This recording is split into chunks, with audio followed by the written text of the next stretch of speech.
ছোটখাটো একটা দেশ বাংলাদেশ। ভারত আর তার হাতের পুতুল আইসিসিকে মুখের ওপর না বলার সাহসটা সবার আগে দেখিয়েছে তারাই। এবার সেই সুরে তাল মিলিয়েছে পাকিস্তানও। ভারতের সাথে ম্যাচ বয়কট করে বাংলাদেশের পর আইসিসির দ্বিমুখী নীতির ওপর বড়সড় ধাক্কাটাই দিল পিসিবি। এতে ভারত এবং আইসিসির ক্ষতির পরিমাণ দাঁড়িয়েছে প্রায় 1500 কোটি টাকা। ফলে নড়ে চড়েই বসেছে আইসিসি।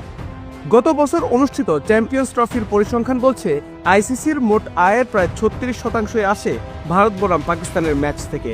ফলে পাকিস্তান ভারতের সাথে ম্যাচ না খেলায় এই বড় ক্ষতির সম্মুখীন হতে যাচ্ছে আইসিসি। এছাড়া পরিসংখ্যান বলছে ভারত পাকিস্তান ম্যাচের প্রত্যেক 10 সেকেন্ডের বিজ্ঞাপনের দাম 67 লাখ টাকা, যা ভারতের সাথে অন্যান্য প্রতিপক্ষের ম্যাচে থাকে মাত্র 25 লাখ টাকা। আর ভারত ছাড়া অন্যান্য ম্যাচে নেমে দাঁড়ায় সর্বোচ্চ প্রায় 16 লাখ টাকা।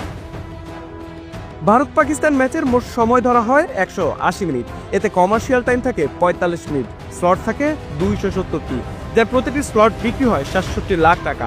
এবার পিসিবির এই বয়কটের ধাক্কায় সব মিলিয়ে ব্রডকাস্টিং প্রতিষ্ঠানগুলোর বিজ্ঞাপন খাত থেকে লস হতে যাচ্ছে 180 কোটি 90 লাখ টাকা। এত গেল বিজ্ঞাপনের লসের তথ্য। এবার আসা যায় ভিউয়ার থেকে ক্ষতির পরিমাণ। জিও টিভির সূত্রে ভারত পাকিস্তানের ম্যাচের পরিসংখ্যান মোতাবেক তাদের মোট অ্যাক্টিভ ভিউয়ার 20 কোটি 6 লাখ, প্রতি হাজার ভিউতে আয় প্রায় 94 কোটি টাকা, মোট আয় 186 কোটি টাকা। অতএব এখান থেকেও ক্ষতির পরিমাণ দাঁড়ায় প্রায় 186 কোটি টাকা। টিকিট এবং অন্যান্য স্পন্সরশিপ থেকে লসের পরিমাণও কম নয়। ভারত পাকিস্তান ম্যাচের সর্বনিম্ন টিকিটের মূল্য 15,000 টাকা, টিকিটের সর্বোচ্চ মূল্য 4 লাখ টাকা। এছাড়াও স্পন্সরশিপ থেকে আয় প্রায় 80 কোটি টাকার বেশি। টিকিট এবং অন্যান্য আয় 26 কোটি 75 লাখ টাকা।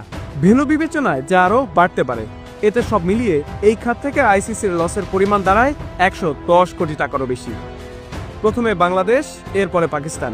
আইসিসির এমন দ্বিমুখী নীতিতে বেশ বড়সড় ধাক্কাটাই দিতে পেরেছে এই দুই দেশ। সেই ধাক্কায় হয়তো নড়ে চড়ে বসেছে জয় শাহ। তাই তো রাত ফুরানোর আগেই সুর নরম করেই প্রেস বিজ্ঞপ্তিতে অনুরোধ জানিয়েছে পিসিবির এই সিদ্ধান্ত পুনর্বিবেচনা করতে। সোনার ডিপপাড়া হাঁসের এমন লাথি খেয়েও হলেও যে ম্যাচটা আয়োজন করতে চায় আইসিসি।